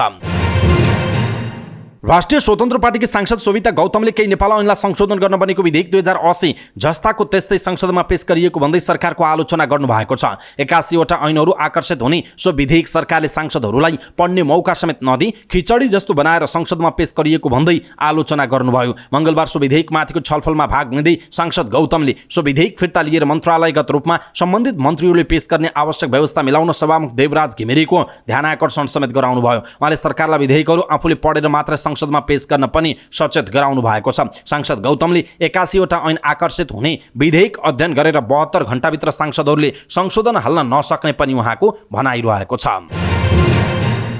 नेपाली कांग्रेसका सांसद शशाङ्क कोइरालाले आगामी राजनीति युवाहरूको पक्षमा ल्याउनु पर्ने बताउनु भएको छ। प्रतिनिधि सभा बैठकबाट बाहिरिने क्रममा सञ्चारकर्मीहरूसँग संक्षिप्त कुराकानी गर्दै सांसद कोइरालाले आगामी राजनीति युवाहरूको पक्षमा ल्याउनु पर्ने बताउनु भयो। उहाँले आफूहरू बुढो भइसकेको र कहिले ढल्ने हो भन्ने थाहा नभएको भन्दै उहाँले राजनीतिमा युवाको आवश्यकता ल्याउनु भयो। उहाँले यसका लागि आफू मनसुन सकिएसँगै 15औं महाधिवेशनको तयारी स्वरूप 7वटै प्रदेशमा घुम्ने पनि बताउनु भयो। उहाँले सभापतिको उम्मेदवार बन्ने बारेमा सञ्चारकर्मीले राखेको जिज्ञासाको जवाफ दिँदै साथीहरूसँग कुरा गरेर मात्र निर्णय गर्ने बताउनु भएको छ। अहिले गठबन्धनको सरकार भएका कारणले सरकारले चाहे जस्तो काम गर्न नसकेको बताउनु भयो। कानुन न्याय तथा संसदीय मामिला मन्त्री धनराज गुरुङले आफ्नो निष्ठाको राजनीतिबाट कहीँ कतै नचुकेको दावी गर्नुभएको छ। प्रतिनिधि सभा बैठकमा केही नेपाल ऐनलाई संशोधन गर्नुपर्नेको विधेयक 2080 माथि सांसदहरूले उठाएको प्रश्नको जवाब दिने क्रममा उहाँले सो दावी गर्नुभयो। सांसदहरूले सो विधेयक ल्याउने क्रममा बिचौलियाहरू हावी भएको टिप्पणी गरेकोमा आपत्ति जनाउँदै उहाँले आफूमाथि त्यस्ता खालका आरोप नलगाउन पनि सांसदहरूलाई आग्रह गर्नुभएको छ। राष्ट्रिय प्रजातन्त्र पार्टी राप्रपाका सांसद पशुपति शमशेर जबराले ठूला राजनैतिक दलहरूले नेपाल जस्तो सार्वभौमभूमिलाई दूषित बनाएको बताउनु भएको छ। काठमाडौँमा आयोजित विश्व हिन्दू महासङ्घको कार्यक्रमलाई सम्बोधन गर्दै उहाँले यस्तो बताउनु भएको हो। उहाँले ठूला राजनैतिक दलहरूले नेपाल जस्तो पुण्यभूमिलाई दूषित गरेको बताउनु भयो। उहाँले जति दूषित घुसखोरी भ्रष्टाचार गरे पनि पुण्यभूमिको सम्भावना कसैले बिगार्न नसक्ने दावी गर्नुभयो। उहाँले नेपालमा अपार जलस्रोतको सम्भावना रहेको, अलैँची, चिया, कफीको ठूलो निकासी संसारभर भइरहेको बताउनु भयो। उहाँले हिन्दू, बुद्ध, जैन सबै मिलेर देशको विकासमा लाग्नुपर्ने बताउनुभयो। कार्यक्रममा वरिष्ठ संस्कृतिविद जगमान गुरुङले देशमा सद्भाव बनाउन नेपालीहरूलाई नेपाली भाषा, सामाजिक संरचनामा र संस्कृतिमा रहेर बुझाउनु पर्ने बताउनुभयो। उहाँले नेपालमा हजारौं वर्ष पूर्व नै सूर्यको ध्वनि पहिचान गरेर ओमकार ध्वनि उच्चारण गर्दै आएको बताउनुभयो। संस्कृतिविद गुरुङले नासाका वैज्ञानिकहरूले सूर्यको ध्वनि पहिचान गर्नुभन्दा हजारौं वर्ष पहिला देवर्षि विश्वामित्रले नेपालको बराहा क्षेत्रमा ब्रह्मा गायत्रीको अनुष्ठान गर्नुभएको उल्लेख गर्नुभएको छ। नेपाल मजदुर किसान पार्टीका सांसद प्रेम सुवालले नेपाल विद्युत प्राधिकरणका प्रबन्ध निर्देशक कुलमान घिसिङलाई तत्काल पदबाट निलम्बन गर्न सरकारसँग माग गर्नुभएको छ। प्रतिनिधि सभा बैठकमा विशेष समय लिएर बोल्दै उहाँले बिजुली महसुल असुली गर्न नसकेकाले प्राधिकरणका प्रबन्ध निर्देशक घिसिङलाई तत्काल पदबाट निलम्बन गरी कारबाही गर्नुपर्ने माग गर्नुभएको हो। त्यसैगरी उहाँले डेडिकेटेड ट्रङ्क लाइनबाट बिजुली लिने तर अर्बौं महसुल नतिर्नेहरूसँग मन्त्रीहरूले साँठगाँठ गरिरहेको आरोप लगाउँदै तथ्य बाहिर ल्याउने गरी छानबिन गर्न पनि सरकारको ध्यान आकर्षण गराउनुभयो। सांसद सुवालले राजनीतिक दलहरूले राष्ट्रिय मान्यता प्राप्त गर्न 3% मत ल्याउने पर्ने प्रावधान सहितको निर्वाचन सम्बन्धी एकीकृत मस्यौदा लोकतन्त्रको मर्म विपरीत रहेकाले मान्य नहुने बताउनु भएको छ। सरकारले सरकारी निकायमा सफ्टवेयरको अनावश्यक निर्माणलाई रोक लगाएको छ। विभिन्न बहानामा सफ्टवेयरहरू निर्माण गर्दा अनावश्यक खर्च भइरहेको निष्कर्ष निकाल्दै गत 5 भदौमा बसेको सचिवहरूको बैठकले जथाभावी सफ्टवेयर निर्माण गर्न नदिने निर्णय गरेको हो। मुख्य सचिव डाक्टर वैकुण्ठ रियालको अध्यक्षतामा बसेको सचिवहरूको बैठकले प्रयोगमा नआएका सफ्टवेयर हटाउने निर्णय पनि गरेको छ। प्रयोगमा आइरहेका सफ्टवेयरबीच अन्तर आबद्धता कायम गर्ने तथा प्रोग्राममा रहेका कार्यालयको सफ्टवेयरको सोर्स कोड आफैसँग राख्ने व्यवस्था मिलाउने निर्णयमा भनिएको छ। यसैगरी बैठकले सरकारी कार्यालयमा प्रयोगमा रहेका सफ्टवेयर को सेक्युरिटी अडिट गर्ने निर्णय पनि गरेको छ। यसका लागि सञ्चार तथा सूचना प्रविधि मन्त्रालय र विद्युतीय सुशासन आयोगले आवश्यक प्राविधिक सहयोग र सहजीकरण गर्ने निर्णय भएको प्रधानमन्त्री तथा मन्त्री परिषदको कार्यालयले जनाएको छ। सरकारले गृह मन्त्रालयको प्रस्तावमा उमेर, नाम र जात सच्याउने नियमहरू 2017 लाई समय सापेक्ष परिमार्जन गरी तेस्रो संशोधन नियमहरू 2080 पारित गरेको छ। शैक्षिक प्रमाणपत्रमा उमेर, नाम र जात नमिल्दा तथा त्यसलाई सच्याउने प्रावधान झन्झटिलो र सीमित अवधिको हुँदा खास गरी विद्यार्थीहरू ठूलो मर्कामा पर्ने गरेका थिए। अब प्रमाणपत्रमा उमेर, नाम र जात सच्याउने अवधि 6 महिनाको सट्टा 5 वर्षसम्म कायम रहने गरिएको गृह मन्त्रालयले जनाएको छ। गृह मन्त्रीको सचिवालयका उपसचिव वेदनिधि खनालले सहज बनाउने र त्रुटि भएको सच्याउने समय थप हुने गरी नियम पारित भएको जानकारी दिनुभयो। शैक्षिक प्रमाणपत्र सच्याउने बाध्यतामा रहेका नयाँ युवा तथा पुरानो नागरिकता बाहेक सबैले एक वर्षभित्र राष्ट्रिय परीक्षा बोर्डमा दरखास्त दिन भनिएको जनाइएको छ। कुनै पनि विद्यार्थीले शैक्षिक प्रमाणपत्र लिइसकेपछि नेपाली नागरिकता लिएको र नागरिकता सम्बन्धी प्रचलित कानुन बमोजिम नेपाली नागरिकताको प्रमाणपत्रमा आफ्नो वा बुबा आमाको नाम वा थर वा नाम थर संशोधन गराएमा सो बमोजिम एसएलसी, एसई र कक्षा 12 को प्रमाणपत्रमा आफ्नो र बुबा आमाको नाम वा थर र वा नाम थर सच्याउन चाहेमा एक पटकका लागि नेपाली नागरिकताको प्रमाणपत्र लिएको र नेपाली बुबा आमाको नागरिकताको प्रमाणपत्रमा विवरण सच्याएको 1 वर्षभित्र दरखास्त दिन सकिने जनाइएको छ। स्वीकृतिले नलिई सामाजिक सञ्जाल मार्फत झुटो विज्ञापन गर्नुका साथै अन्य गैरकानुनी गतिविधि गरेको पाइएपछि वैदेशिक रोजगार विभागले 2 मेन पावरलाई निलम्बन गरेको छ। विभागको स्वीकृति बिना सामाजिक सञ्जाल फेसबुक मार्फत नेपाली डाक्टरहरूलाई वैदेशिक रोजगारीमा पठाइदिने भन्दै झुटो विज्ञापन गरेको पाइएपछि ओमेगा इन्टरनेसनल प्रणालीलाई विभागले निलम्बन गरेको छ। यसका साथै सिपयुक्त व्यक्तिहरूलाई व्यक्तिगत रूपमा वैदेशिक रोजगारीमा पठाउनका लागि यो मेन पावरले आफ्नो संस्थाको भवनभित्र अन्य 2 वटा संस्था राखी छेवैकै भवनमा एजुकेसनल इन्स्टिट्युट एन्ड कन्सल्टेन्सी समेत राखेर वर्किङ भिजाको प्रलोभन देखाउने गरेको पाइएको विभागले जनाएको छ। यस्तै व्यक्तिगत रूपमा दक्ष र सिपयुक्त श्रमिकलाई वैदेशिक रोजगारीमा पठाउने गरेको पाइएपछि ओक्सन इन्टरनेशनल प्रणाली अर्थात् अवतार ह्युमन रिसोर्स प्रणालीलाई पनि विभागले निलम्बन गरेको छ। दुवै मेन पावरलाई निलम्बन गर्ने निर्णय भएको वैदेशिक रोजगार विभागका निर्देशक तथा सूचना अधिकारी कविराज उप्रेतीले बताउनु भएको छ। वैदेशिक रोजगारीमा श्रमिक पठाउन इजाजत लिएका मेन पावरहरूले व्यक्तिगत रूपमा कुनै पनि श्रमिक पठाउन पाउँदैनन्। यसो गरेमा वैदेशिक रोजगार ऐन 2064 उल्लङ्घन गरेको पाइन्छ। साथै कुनै पनि मेन पावर कम्पनीले वैदेशिक रोजगारीको विज्ञापन गर्नु अघि विभागसँग पूर्व स्वीकृति लिनुपर्ने बताइएको छ। तर पछिल्लो समय विभिन्न सामाजिक सञ्जालका माध्यम मार्फत वैदेशिक रोजगारीको झुटो र भ्रामक विज्ञापन गर्ने र मान्छेहरू ठग्ने क्रम बढेको बताइएको छ। यस्तो ठगी मेन पावर कम्पनीहरूले नै गरिरहेका छन्। त्यसैले वैदेशिक रोजगारीमा जाने इच्छुकहरूलाई सामाजिक सञ्जालमा आउने वैदेशिक रोजगारीका विज्ञापनमा विश्वास नगर्न अनुरोध गरेको छ। कानुन विपरीत सामाजिक सञ्जाल मार्फत वैदेशिक रोजगारीको विज्ञापनका साथै अन्य गतिविधि नगर्न विभागले सबै मेन पावर कम्पनीहरूलाई अनुरोध समेत गरेको छ। यसअघि पनि सामाजिक सञ्जाल मार्फत विभागको स्वीकृति बिनै वैदेशिक रोजगारीको विज्ञापन गर्ने 2 मेन पावरलाई विभागले 2 लाख रुपैयाँ जरिवाना गरेको थियो। राष्ट्रिय सभाका अध्यक्ष गणेश प्रसाद तिमिल सिन्हाले राष्ट्रिय योजना आयोगको काम कारबाहीप्रति असन्तुष्टि व्यक्त गर्नुभएको छ। काठमाडौँमा आयोजित एक कार्यक्रममा राष्ट्रिय सभा अध्यक्ष तिमिल सिन्हाले सरकारले निर्धारण गरेका लक्ष्य प्राप्तिका लागि आयोगले गर्नुपर्ने योगदान र समन्वयमा प्रश्न उठाउनुभयो। उहाँले राष्ट्रिय योजना आयोगले राष्ट्रिय सभा अन्तर्गतको दिगो विकास तथा सुशासन समितिसँग पनि आवश्यक समन्वय नगरेको टिप्पणी गर्नुभयो। उहाँले योजनाबद्ध विकासले मात्रै मुलुकले समग्र विकासमा फड्को मार्न सक्ने उल्लेख गर्दै त्यसतर्फ आयोगको ध्यान जान नसकेको दाबी गर्नुभयो। उहाँले खाद्य सम्प्रभुता, कृषि उत्पादनमा आत्मनिर्भर र जलवायु परिवर्तनको असरबाट बच्नका लागि क्षेत्रगत आवश्यकता र सम्भाव्यताका आधारमा स्पष्ट योजनासहित बजेटको तादम्यता मिल्नुपर्ने बताउनुभयो। उहाँले योजना आयोगले मुलुकको आवश्यकता अनुसार सरकारलाई एकीकृत योजनाहरू सुझाउन नसकेको आरोप लगाउनुभयो। उहाँले संसदीय समितिसँग आयोगको समन्वयप्रति पनि असन्तुष्टि जनाउनु भएको छ। गत असार 26 जंगलमा घाँस काट्न जाँदा रोल्पा लुङ्ग्री गाउँपालिका 5 भुझिङकी 33 वर्षीय भीमा गुरुङले च्याउ लिएर फर्किनुभयो। बेलुका त्यसैको तरकारी पकाएर 2 छोरा र उहाँले त्यससँगै खाना खानुभयो र सुत्नुभयो। अर्को दिन घरमा 3 जना बिरामी पर्नुभयो। स्थानीय स्वास्थ्य संस्थामा उपचार गर्न जानुभयो। अवस्था झन गम्भीर बन्दै गएपछि भुटबल स्थित लुम्बिनी प्रादेशिक अस्पताल पुर्याइयो। 2 दिनको अन्तरालमा भीमा, उनका 11 वर्षका छोरा प्रेम र 5 वर्षका छोरा सुशीलको ज्यान गयो। त्यसै गाउँकी 26 वर्षीय मिमला विकको पनि जंगली च्याउ खाँदा ज्यान गयो। 26 असारमा जंगलबाट ल्याएको च्याउको तरकारी विमला सहितका परिवारका 4 सदस्यले खाएका थिए। रोल्पामा प्राथमिक उपचारपछि भुटबल स्थित लुम्बिनी सिटी अस्पतालमा लगिएका उनीहरूमध्ये विमलाको मृत्यु भयो भने 3 जनालाई निको भएको बताइएको छ। साउन 29 गते घर नजिकैको जंगलमा भेटिएको च्याउ खाँदा दाङ बंगलाचुली गाउँपालिका 4 मैकुटीकी 27 वर्षीय ईश्वरी सुनार, उनका श्रीमान र छोरी बिरामी परे। यी त केही उदाहरण मात्र हुन्। लुम्बिनी प्रदेशमा मात्र पछिल्लो 13 महिनामा जंगली च्याउ खाएर 8 जनाले ज्यान गुमाएको प्रदेश प्रहरी कार्यालयको तथ्याङ्कमा छ। बर्दिया र रोल्पामा 3 जना र दाङमा 2 जनाको मृत्यु भएको लुम्बिनी प्रदेश प्रहरी कार्यालय तुलसीपुरका प्रहरी वरिष्ठ परीक्षक कृष्णबहादुर पल्ली मगरले बताउनुभयो। जंगलमा उम्रिएको विषालु च्याउ खाँदा 13 महिनामा प्रदेशभर 161 जना बिरामी परेको उहाँले बताउनुभयो। उहाँका अनुसार दाङमा 34 जना, बर्दियामा 3 जना, रोल्पामा 9, कपिलवस्तुमा 10, बाँकीमा 19, गुल्मीमा 5, नवलपरासी 4, प्युठानमा 2 जना र रूपन्देहीमा 1 जना बिरामी परेको बताइएको छ। त्यसो त गत असार 26 गते जंगलकै च्याउ खाँदा रोल्पाको लुङ्ग्रीमा एकै महिनामा 4 जनाको मृत्यु भयो। एउटै गाउँकै 11 जना पनि बिरामी परेका थिए। तर पनि गाउँमा जंगली च्याउ खाने क्रम रोकिएको छैन। पहाडी गाउँहरू बस्तीहरूमा च्याउ खाने, जंगली च्याउ खाने प्रचलन नरोकिएकाले वर्षिने समस्या यथावत रहेको लुङ्ग्री गाउँपालिकाकी उपाध्यक्ष दिलकुमारी गुरुङको भनाइरहेको छ।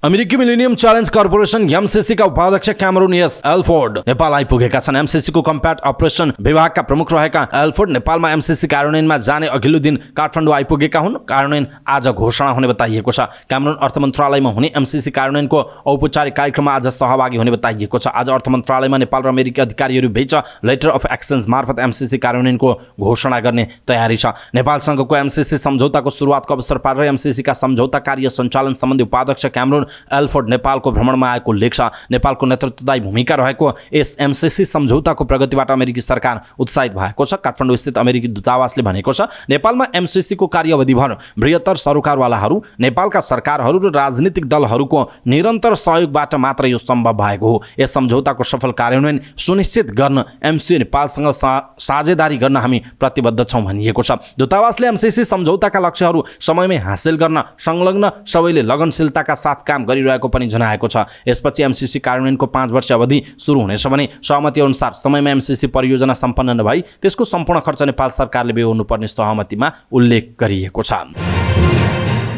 रवि लामिछाने विरुद्ध मुद्दा हालेर चर्चामा आएका अभिनेता युवराज सफलले नेपालमा टिकटक बन्द गराउन माग गर्दै सञ्चार मन्त्री रेखा शर्मा समक्ष निवेदन दिनुभएको छ। टिकटकले नेपालमा अराजकता फैलाएको र यसको नियमन पनि नभएको उहाँको गुनासो छ। निवेदनमा उहाँले टिकटकको प्रयोगले नेपालमा छाडातन्त्र, गालीगलौज, मानहानि, अश्लीलता, अपराध वृद्धि भएको तर्क गर्नुभयो। तत्कालका लागि टिकटक बन्द गराउन माननीय मन्त्रीज्यूको ध्यान आकर्षण गराउन चाहन्छु। साथै टिकटक चलाउनै परेको खण्डमा पहिले नेपालमा सञ्चालन अनुमति लिन लगाउने र टिकटक सञ्चालन मापदण्ड, आचार संहिता लागू गराउने र फेक आइडियोलाई चलन नदिने वातावरण बनाई टिकटकलाई कानुनी दायरामा ल्याउन समेत माग गर्दछु, उहाँको निवेदनमा भनिएको छ। टिकटकमा गेमको नाममा लाखौं करोडौं रकम समेत कारोबार हुने गरेको र गिफ्ट प्राप्त गर्नेहरूले आजसम्म नेपालमा कुनै पनि राजस्व नतिरेको सफलको दाबी छ। टिकटक गेमलाई समेत करको दायरामा ल्याउन उहाँले माग गर्नुभएको छ। त्यसो त युवराज सफल आफै एक सक्रिय टिकटक प्रयोगकर्ता हुन्। उनी बाक्लै लाइभमा पनि झुल्किरहेका हुन्छन्। अब भने उनले आफू पनि टिकटक लाइभमा नबस्ने घोषणा गरे। म पहिले बिहान बेलुका 2-4 घण्टा लाइभमा बस्ने गर्थेँ, तर अब बस्दिनँ, उनले भनेका छन्। आफूले टिकटक लाइभबाट कसरी पैसा कमाउने भनेर मेसो पनि नपाएको उनको दाबी छ। टिकटकमा धेरै गालीगलौज आएर बन्द गराउन माग गर्नुभएको हो भन्ने प्रश्नमा उनले जवाफ दिए, मेरो व्यक्तिगत कुरा होइन, मैले देश र समाजका लागि भनेको हो। यदि सञ्चार मन्त्रालयले गरेन भने सर्वोच्च पनि जानेछु, उनको भनाइ छ। टिकटकबाट अश्लील, गालीगलौज, वेश्यावृत्ति, सामाजिक सद्भाव भड्काउने क्रियाकलाप भइरहेको उहाँले बताउनु भएको छ। दर्शक महानुभाव, यसप्रति तपाईँ के भन्नुहुन्छ? आफ्नो कुरा तलको कमेन्ट बक्समा कमेन्ट गर्नुहोला। वैवाहिक बलात्कारको मुद्दामा न्यायाधीश समेत रहनुभएका श्रीमान भुवन गिरीलाई कारबाहीको माग गर्दै 2 महिनादेखि अनसन बस्नुभएका आरती रावल गिरीसँग सरकारले 2 बुँदी सहमति गरेको छ। मंगलबार भएको वार्तापछि गृह मन्त्रालयका उपसचिव कुलबहादुर जोशी र आरती रावल गिरीले 2 बुँदी सहमति गर्नुभएको छ। सहमतिमा आरतीले दिएको श्रीमान विरुद्धको मुद्दा अदालतमा विचाराधीन रहेको अवस्थामा उहाँको शान्ति सुरक्षा व्यवस्थापनका लागि मातहतका निकायलाई आवश्यक निर्देशन र सहजीकरण गर्ने भनिएको छ। दोस्रो बुँदामा रावलले 2080 असार 10 देखि गरेको अनसन अन्त्य गर्ने भनिएको छ। यो सहमतिको रोहबरमा अधिवक्ता प्रसाद अर्याल र गृह मन्त्रालयका दिनेश नेउपाने रहनु भएको छ। प्रहरीले न्यायाधीश रावललाई यसअघि पक्राउ समेत गरेको थियो, तर जिल्ला अदालत काठमाडौँमा 50,000 रुपैयाँ धरोटी बुझाएर उनी छुटेको बताइएको छ।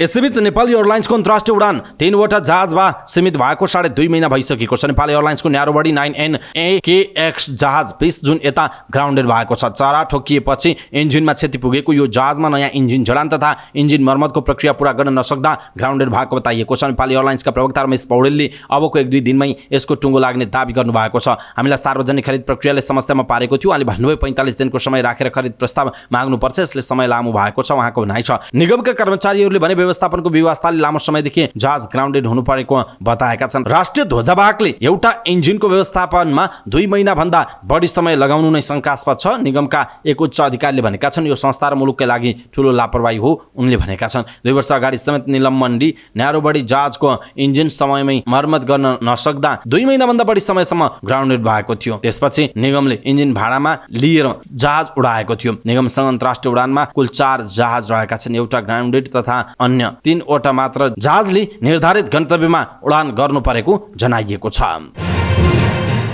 बालिकाको मृत्यु भएको विषयलाई लिएर चिकित्सकमाथि कुटपिट भएपछि गुल्मी अस्पतालमा अत्यावश्यक भएका सेवा बन्द भएको छ। मंगलबार बिहान छत्रदेव गाउँपालिका 7 के 7 वर्षकी बालिका प्रशंसामा राष्ट्रियको ज्यान गएपछि एक समूहले अस्पतालका प्रमुख डाक्टर राजेन्द्र जोशीमाथि कुटपिट गरेको थियो। बिरामीका आफन्तले उपचारमा लापरवाही गरेको भन्दै प्रदर्शन गरेका थिए। बिरामीको जीवन रक्षाका लागि 24 घण्टा उपचारमा खटिएका चिकित्सक र स्वास्थ्य कर्मीलाई उत्प्रेरित गर्नुको साटो अपमानजनक व्यवहार स्वास्थ्य कर्मीले गरेको उल्लेख गरेका छन्। अस्पतालका कर्मचारीले जारी गरेको विज्ञप्तिमा भनिएको छ यस्ता किसिमका गतिविधिले अस्पतालमा कार्यरत चिकित्सक, स्वास्थ्य कर्मी तथा कर्मचारी असुरक्षित भई नियमित स्वास्थ्य सेवा प्रदान गर्ने वातावरण नभएकाले दोषीलाई कारबाही तथा सुरक्षाको पूर्ण प्रत्याभूति नभएसम्मका लागि अति आवश्यक आकस्मिक बाहेकका अन्य सेवा बन्द गरिएको बेहोरा यसै विज्ञप्ति मार्फत जानकारी गराउँदै यसबाट सेवाग्राहीमा पर्न गएको असुविधा प्रति अस्पतालका सम्पूर्ण कर्मचारी क्षमा प्रार्थी छौं भनिएको छ। गुल्मी अस्पतालमा उपचाररत बालिकाको मृत्यु भएपछि अस्पतालमा तनावग्रस्त भएको थियो। बालिकाको मृत्यु पश्चात उत्पन्न समस्या समाधान गर्न प्रमुख जिल्ला अधिकारी टेकबहादुर केसीको कार्यकक्षमा अस्पताल प्रशासन पीडितका आफन्तबीच छलफल भएको जनाइएको छ। दाङको तुलसीपुरको छिल्लीकोटमा प्याराग्लाइडिङको परीक्षण उडान गरिएको छ। तुलसीपुर उपमहानगरपालिका 11 स्थित धार्मिक एवं पर्यटक स्थित छिल्लीकोटको गुरुदेवी पैया ठाकुरा र छिल्लीकोट दरबार क्षेत्रको पहाडबाट आइतबार र सोमबार प्याराग्लाइडिङको परीक्षण गरिएको हो। पोखराबाट पुगेका पाइलट कृष्णबहादुर छेत्रीले परीक्षण उडान भरेको बताइएको छ। उनले छिल्लीकोट क्षेत्र भौगोलिक र वातावरणीय हिसाबले प्याराग्लाइडिङका लागि उपयुक्त रहेको बताएका छन्। उनले छिल्लीकोटको पहाडी क्षेत्रबाट आगामी दिनमा व्यावसायिक रूपमा प्याराग्लाइडिङ गर्न सकिने बताएका छन्। त्यसका लागि पहाडमा उडान स्थल बनाउनु पर्ने उनको भनाइ रहेको भएको छ। पोखरामा व्यवसाय सञ्चालन गर्दै आएका युवा समूहले नयाँ ठाउँको खोजी गर्दै छिल्लीकोटमा परीक्षण उडान गरेको बताइएको छ। ती युवा मध्येका एक बाबुराम घिमिरेले परीक्षण सफल भएको र आवश्यक प्रक्रिया पूरा गरेर व्यावसायिक रूपमा दर्ता गरी अगाडि बढ्ने बताएका छन्।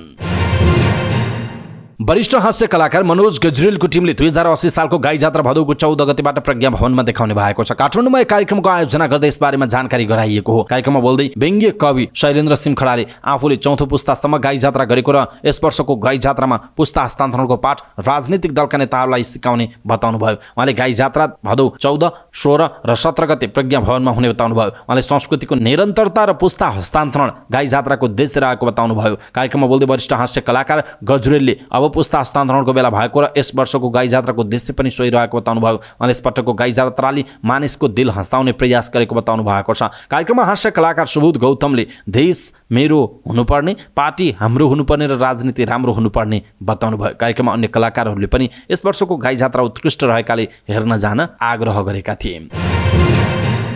शेयर बजार मंगलबार 5 अङ्कले घटेको छ। सोमबार 5 अङ्कले बढेको शेयर बजार परिसूचक नेप्सी मंगलबार 5.05 अङ्कले घटेर 1993.42 बिन्दुमा झरेको छ। मंगलबार व्यापार, निर्जीवन बीमा, म्युचुअल फन्ड र लगानी समूहको शेयर सामान्य बढे पनि अरू सबै समूहको शेयर घटेको छ। सबैभन्दा धेरै स्वाभिमान लघुवित्त वित्तीय संस्था र सामलिङ पावर कम्पनीको शेयर झन्डै 5% घटेको छ। समग्रमा बजार घटेको दिन सबैभन्दा धेरै कोथेली, बुखारी, हाइड्रो र ग्लोबल आइएमई ब्यालेन्स फन्डको शेयर 10% बढेको छ। 40,06,000 किता शेयर 86 करोड 51 लाख रुपैयाँमा कारोबार भएको छ। सबैभन्दा धेरै माछापुच्छ्रे बैंकको 3 करोड 62 लाख रुपैयाँको शेयर किनबेच भएको जनाइएको छ। तोसाखाना मामिलामा अटक जेलमा थुनामा रहेका पाकिस्तानका पूर्व प्रधानमन्त्री इमरान खान माथिको सजायलाई इस्लामाबाद उच्च अदालतले रोक लगाएको छ। इस्लामाबादको जिल्ला अदालतले अगस्त 5 तोसाखाना मामिलामा इमरानलाई दोषी ठहर गर्दै 3 वर्ष जेल र 1 लाख रुपैयाँ जरिमानाको सजाय सुनाएको थियो। त्यो फैसला विरुद्ध परेको रिटमा सुनवाई गर्दै उच्च अदालत इस्लामाबादका प्रमुख न्यायाधीश आमिर फारूकले कारबाही रोक्न र पाकिस्तान तहरिक ए इन्साफ पार्टीका अध्यक्ष समेत रहेका खानलाई धरौटीमा रिहा गर्न आदेश दिएका थिए। इमरानका वकिल सलमान सफदरले यो आदेश आउनु अघि नै इमरानलाई अन्य मामिलामा पक्राउ नगर्नका लागि अनुरोध गर्दै इस्लामाबाद उच्च अदालतमा निवेदन दिएका छन्। तर पनि 22 दिनदेखि अटक जेलमा रहेका खान रिहा हुन्छन् कि हुँदैनन् भन्ने अन्यलता छाएको बताइएको छ, किनकि इस्लामाबादकै विशेष अदालतले उनलाई सिफर मामिलामा थुनामा राख्नका लागि आदेश दिइसकेको छ।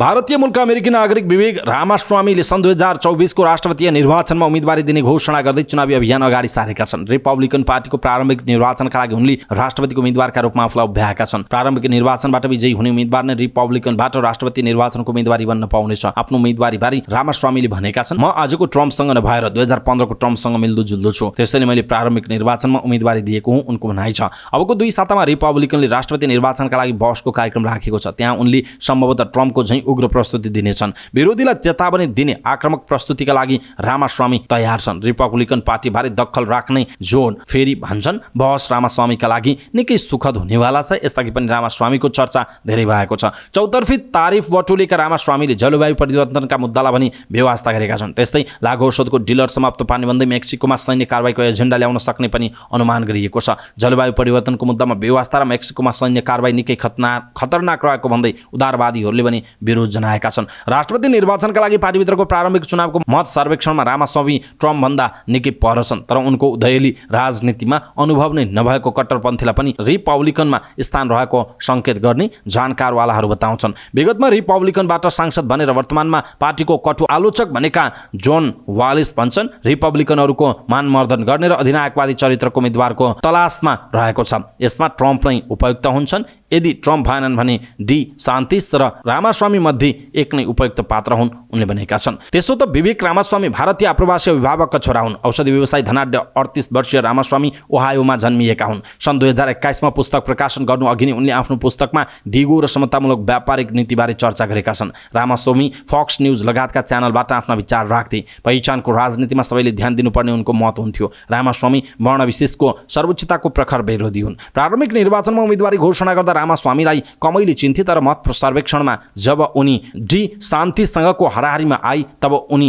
धेरैको नजरमा परे। अनुभवको कमीका बावजुद रामास्वामीलाई एउटा कुराको फाइदा रहेको जर्ज वाशिङटन विश्वविद्यालयका प्राध्यापक टोड बेल्ट बताउँछन्। धेरै अमेरिकालाई के लाग्छ भने वाशिङटनको सुधार बाहिरकै मूलको मानिसबाट हुन्छ। भारतीय मूलका रामास्वामीले व्यापारमा पनि आफूलाई प्रमाणित गरिसके, अझ उनको युवा जोशले धेरैलाई आकर्षित गर्न सक्नेछ उनले भनेका छन्। रामास्वामीले हार्वर्ड र एल विश्वविद्यालयबाट शिक्षा प्राप्त गरेका छन्। हार्वर्डबाट स्नातक पढेका उनी अतिरिक्त क्रियाकलापमा निकै रुचि राख्थे। सामाजिक विषयमा बहसदेखि सङ्गठित हुने सिप उनले हार्वर्ड हुँदादेखि नै विकास गरे। हार्वर्डमा उनी दक्षिण एसियाली सङ्गठनको अध्यक्ष समेत बने। यही नै उनी रिपब्लिकन क्लबमा आबद्ध भई उनी आफूलाई स्वतन्त्रता प्रेमी भन्न रुचाउँछन्। हार्वर्डबाट जीव विज्ञानमा स्नातक गरेका उनले एलमा गएर कानुन पढे। अन्य उम्मेदवारले चुनावी अभियानका लागि चन्दा सङ्कलन गरिरहँदा रामास्वामीले त्यसका लागि 1,50,00,000 अमेरिकी डलर व्यक्तिगत रूपमा दिएका छन्। त्यसो त वाक्कलामा निपुण रामास्वामी अमेरिकी जासुसी संयन्त्र FBI खारेजीको पक्षमा छन्। यसले नागरिक स्वतन्त्रता हनन गरेकाले संस्थाले खारेज गर्नुपर्ने उनको माग छ। कलेज पढ्दा नै रामास्वामीले यसका तत्कालीन निर्देशक रोबर्ट मुलर हार्वर्डको एक बहसमा रहेका थिए। त्यहाँ रहेका रामास्वामीले मुलरलाई सोधेका थिए, के तपाईँलाई लाग्दैन कि नागरिक स्वतन्त्रता हननको विषयमा FBI माथि स्वतन्त्र कुनै निकायले छानबिन गर्नु पर्दैन? त्यसै बेला यस्ता प्रश्न तेर्साएका रामास्वामीले हाल त्यसको खारेजी गर्नुपर्ने आवाज उठाएका छन्। उनले शिक्षा मन्त्रालय र आन्तरिक राष्ट्र विभाग खारेज गर्ने बताएका छन्। त्यस्तै उनले अमेरिका फर्स्टकै नीतिलाई प्राथमिकता दिएका छन्। उनले 25 वर्षभन्दा कम उमेरका व्यक्तिलाई मतदानमा सहभागी नगराउने आफ्नो नीति रहेको बताएका छन्। जलवायु परिवर्तनको मुद्दालाई ट्रम्पले झैँ उनले पनि एक झुटो मुद्दा भनेका छन्। उनको चुनावी अभियानको क्रममा गत बुधबार भएको बहसमै उनले भनेका थिए जलवायु परिवर्तनका मुद्दा आवादारी हो। जलवायु परिवर्तनका मुद्दा जबरजस्ती घिसारिएको अतिवादी एजेन्डा रहेको उनको भनाइ छ। यस्तै अमेरिकाले युक्रेनलाई गरिरहेको सहयोगको पनि उनले विरोध गरेका छन्। रामास्वामी भन्छन्, हाम्रा नेताहरूले किवलाई सायद तीर्थ र जेलेस्कीलाई धर्मगुरु सम्झेका छन्। उनीहरू बारम्बार त्यहाँ पुग्नु र निरन्तर सहयोग गर्नु अमेरिकाका लागि निकै घातक छ। त्यहाँ खर्च गर्नुको सट्टा आफ्ना दक्षिणी सीमा बलियो बनाउन अमेरिका केन्द्रित हुनुपर्छ उनले भनेका छन्। चीनले आफ्नो प्रशासनिक नक्साको नयाँ संस्करण जारी गरेको छ। चीनले अरुणाञ्चल प्रदेश, अक्साई चीन, ताइवान र साउथ चाइना सीलाई आफ्नो क्षेत्रमा देखाउँदै नयाँ नक्सा जारी गरेको छ। चिनिया अखबार ग्लोबल टाइम्सले ट्विट गर्दै चीन र विश्वका विभिन्न देशको राष्ट्रिय सीमाना कोर्ने विधिको आधारमा नक्सा तयार पारिएको जनाएको छ। चीनले अरुणाञ्चल प्रदेशलाई दक्षिणी तिब्बतको हिस्सा मान्छ। चीनले नक्सा सार्वजनिक गरे लगत्तै भारतले असहमति जनाउँदै विरोध गरेको छ। भारतले अरुणाञ्चल प्रदेश सधैँ भारतको अभिन्न अङ्ग रहेको र सधैँ रहने बताएको छ। भारतीय जनता पार्टीका नेता BJP नेता सुब्रमण्यम स्वामीले चीनको यो नयाँ नक्सालाई लिएर कडा प्रतिक्रिया दिएका छन्। उनले चीनको कदम रोक्न नसकेको र जवाफ नदिएको भन्दै प्रधानमन्त्री नरेन्द्र मोदीको विरोध पनि गरेका छन्। यसअघि गएको अप्रेलमा चीनको नागरिक मामिला मन्त्रालयले अरुणाञ्चल प्रदेशका 11 स्थानको नाम परिवर्तन गर्न अनुमोदन गरेको थियो। चीनले अरुणाञ्चल प्रदेशको 90,000 वर्ग किलोमिटर भूभाग दाबी गर्दै आएको छ भने भारतले पश्चिममा रहेको अक्साई चीनको 38,000 वर्ग किलोमिटर भूभाग चीनले अवैध रूपमा कब्जा गरेको भन्दै आफ्नो रहेको दाबी गरेको छ। केही दिन अघि ब्रिक्स सम्मेलनका क्रममा प्रधानमन्त्री मोदी र चिनिया राष्ट्रपति सी जिनपिङ बीच भेटवार्ता हुँदा सीमा विवाद हटाउने र विवादित क्षेत्रबाट सेना फिर्ता बोलाउने सहमति भएको थियो। तर भेटवार्ताको हप्ता दिन पनि नबित्दै चीनले नयाँ नक्सा जारी गरेको छ। यस्तै चीनले ताइवानलाई पनि आफ्नै भूमिमा मान्दै नक्सामा समेटेको छ। राष्ट्रपति सी जिनपिङले ताइवानलाई एकीकरण गर्ने लक्ष्य राखेको बताइएको छ। इजिप्टका विदेश मन्त्री सामेह शौकरीले इजिप्टले यमन सङ्कट समाधान गर्न संयुक्त राष्ट्र सङ्घको भूमिकालाई समर्थन गर्ने बताएका छन्। उनले यमन सङ्कट समाधानका लागि संयुक्त राष्ट्र सङ्घको भूमिकालाई इजिप्टले समर्थन गर्ने बताएका हुन्। उनले इजिप्टको राजधानी कायरोमा यमनका लागि संयुक्त राष्ट्र सङ्घका विशेष दूत हान्स गुन्डबर्गसँगको भेटमा सोमबार जानकारी गराएको बताइएको छ। बैठकमा शौकरीले यमनको एकता र स्थिरता जोगाउने सबै पक्षहरूका लागि समावेशी राजनीतिक प्रक्रियाको महत्त्वमा जोड दिएको उल्लेख छ। उनले यमन सङ्कटको राजनीतिक समाधान खोज्ने र यमनका जनताको मानवीय पीडा कम गर्न संयुक्त राष्ट्र सङ्घको प्रयासलाई सहयोग गर्ने इजिप्टको प्रतिबद्धतालाई पनि जोड दिएको उल्लेख छ। यमन सन् 2014 को उत्तरार्धदेखि गृहयुद्धमा फँसेको छ। ऊर्जा क्षेत्रको विशाल कम्पनी ब्रिटिस पेट्रोलियम बीपीले आगामी 3 वर्षमा इजिप्टमा आफ्ना साझेदारहरूसँग 3.5 अर्ब अमेरिकी डलर लगानी गर्ने भएको छ। इजिप्टको राष्ट्रपति कार्यालयले यसबारेमा विज्ञप्ति निकालेर जानकारी गराएको छ। इजिप्टका राष्ट्रपति अब्देल फताह अल सिसी र बीपीका कार्यकारी निर्देशक बर्नार्ड लुनी बीचको भेटपछि यो घोषणा गरिएको हो। लुनीले लगानी, अनुसन्धान, अन्वेषण र विकासका क्षेत्रलाई समेट्ने बताएका छन्। इजिप्टका राष्ट्रपतिले बेलायती कम्पनीको इजिप्टमा विस्तार भइरहेको र लगानीका साथै ग्यास र तेलको खोज र उत्पादनमा योगदान हुने विश्वास व्यक्त गरेका छन्। बीपीले विगत 60 वर्षमा इजिप्टमा 35 अर्ब अमेरिकी डलर भन्दा बढी लगानी गरेको जनाइएको छ। बुधबारदेखि सुरु हुने एसिया कप क्रिकेटमा उत्कृष्ट प्रदर्शन गर्न सक्ने खेलाडीको सूचीमा नेपालका गुलसन झा पनि परेका छन्। अन्तर्राष्ट्रिय क्रिकेट परिषद आइसिसीले एसिया कपमा उत्कृष्ट प्रदर्शन गर्न सक्ने 6 जना खेलाडीको सूचीमा नेपालका गुलसन झालाई पनि राखेको छ। आइसिसी पुरुष क्रिकेट विश्वकप छनौट प्रतियोगितामा ब्याटिङ र बलिङ दुवैमा उत्कृष्ट प्रदर्शन गरेकाले गुलसनलाई कम आँक्न नहुने आइसिसीले उल्लेख गरेको छ। मुख्य प्रतियोगितामा गुलसनले झन् राम्रो प्रदर्शन गरेको र उनको विशेषता नै आक्रामक तरिकाले खेल्नु रहेको उल्लेख छ। विपक्ष विरुद्ध मध्य ओभरमा गुलसनलाई बलिङमा ल्याउँदा उनले रन रेट घटाइदिन सक्ने आइसिसीले उल्लेख गरेको छ। आइसिसीले गुलसनलाई एसिया कपमा चम्किन सक्ने खेलाडीको रूपमा वर्णन गरेको छ। उत्कृष्ट प्रदर्शन गर्न सक्ने बाँकी 5 खेलाडीमा पाकिस्तानका बाबर आजम, भारतका जसप्रिम बुमराह, बङ्गलादेशका तस्किन अहमद, अफगानिस्तानका राशिद खान र श्रीलङ्काका महेश थिकसना रहेको जनाइएको छ। 16औं संस्करणको एसिया कप बुधबारबाट सुरु हुँदैछ। उद्घाटन खेलमा नेपालले मुल्तान मैदानमा पाकिस्तानसँग खेल्नेछ। पाकिस्तान अहिले 1 दिवसीय विश्व वरियताको शीर्ष स्थानमा छ। दोस्रो खेलमा नेपालले 18 गते सोमबार भारतसँग खेल्ने जनाइएको छ।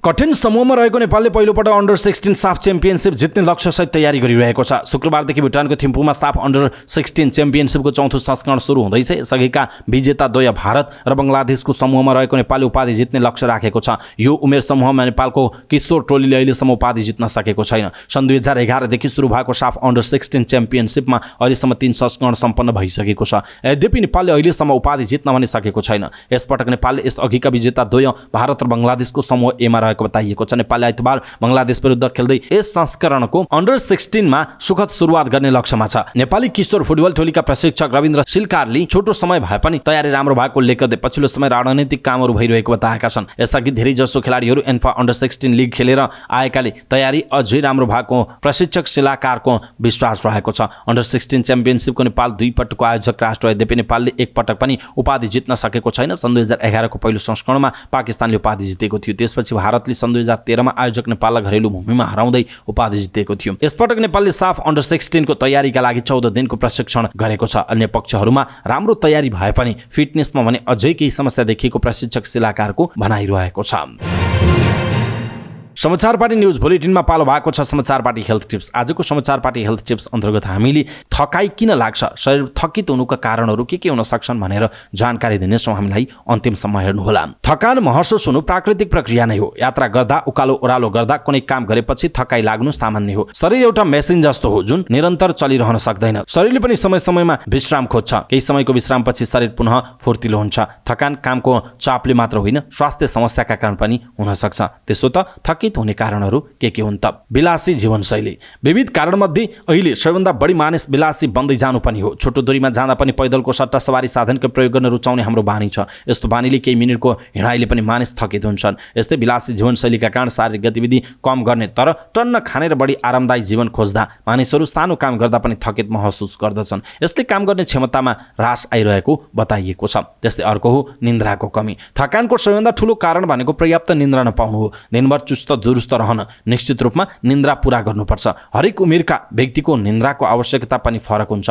नवजात शिशुको कुरा गर्ने हो भने उनीहरूलाई 16 घण्टा सुत्न आवश्यक हुन्छ भने किशोर किशोरीलाई 9 घण्टा, ज्येष्ठ नागरिकलाई 7-8 घण्टा र ज्येष्ठ नागरिकलाई कम्तीमा 5 घण्टा र अधिकतम 10 घण्टा सुत्न आवश्यक छ। त्यस्तै अर्को हो गलत खानपान। थकान महसुस हुनुको अर्को एउटा कारण गलत खानपान पनि हो। किनभने धेरै जसो समय मिल्दा खाने, कहिले नखाने, खाएपछि टन्न खाने गर्दा शरीरले खाएको खानेकुरालाई सन्तुलन गर्न सक्दैन। अव्यवस्थित खानपानले शरीरलाई चाहिने पोषण पुग्दैन। पोषण नपुग्दा शरीरमा ऊर्जा कम हुन्छ र थकान भइरहन्छ। कम खाँदा पनि थाक्ने र नखाँदा पनि थकान हुने समस्या हुन्छ। बरु दिनहुँ खाने तर सही समयमा खाने गर्नु राम्रो उपाय हो। त्यस्तै अर्को हो पानीको कमी। थकानका कारण शरीरमा पानीको कमी हुने गर्छ जसलाई हामी डिहाइड्रेसन पनि भन्छौँ। यदि हाम्रो शरीरले राम्रोसँग काम गर्ने हो भने त्यसका लागि हामीलाई पर्याप्त मात्रामा पानी चाहिन्छ। शारीरिक गतिविधि जति बढी भयो त्यति बढी मात्रामा पानी पिउनु पर्ने बताइएको छ। कामको चाप धेरै महसुस गर्नु र तनाव लिनु हानिकारक छ।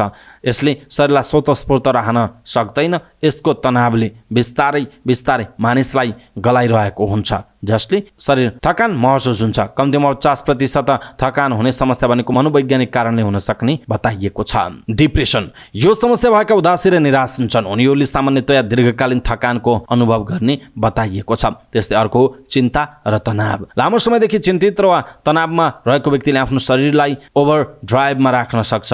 एड्रेनालिन हार्मोनको निरन्तर बढ्दा शरीरलाई थकाउँछ। त्यस्तै रक्त अल्पत्ता, मधुमेह, मेनोपोज, क्यान्सर, एन्जाइटी डिसअर्डर, मृगौला सम्बन्धी समस्या, हाइपोथाइरोइड, भिटामिनहरूको कमी, हर्मोन गडबडी जस्ता समस्या हुँदा पनि थकान एउटा लक्षणको रूपमा देखा पर्ने बताइएको छ। विश्राम पनि जरुरी। बिना विश्राम निरन्तर काम गरिरहेमा शरीर कमजोर हुन्छ। शरीरमा ऊर्जा बिस्तारै सकिन्छ, त्यसपछि शरीर मात्र नभई मानसिक रूपमा पनि कमजोर हुन्छ। विश्रामले मांसपेशीलाई आराम दिन्छ, शरीरले ऊर्जालाई भण्डार गर्ने समय पाउँछ र कामले बढिरहेको तनावको स्तरलाई केही क्षणको आरामले घट्दै जाने बताइएको छ। यसले थकान कम गर्छ र शरीरलाई पुनः सक्रिय गराउने जनाइएको छ। त्यसो भए यसको समाधानहरू के छ त? पहिलो हो नियमित रूपमा व्यायाम गर्ने। यसले शरीरलाई स्वस्थ राख्न र शरीरलाई थकानबाट पनि टाढा टाढा राख्न मद्दत गर्दछ। बिहान समयमै उठ्ने, समयमै खाना खाने र बेलुका समयमै नास्ता खाने, खाना खाने र बेलुका 8 बजे अघि नै खाना खाने गर्नुपर्छ।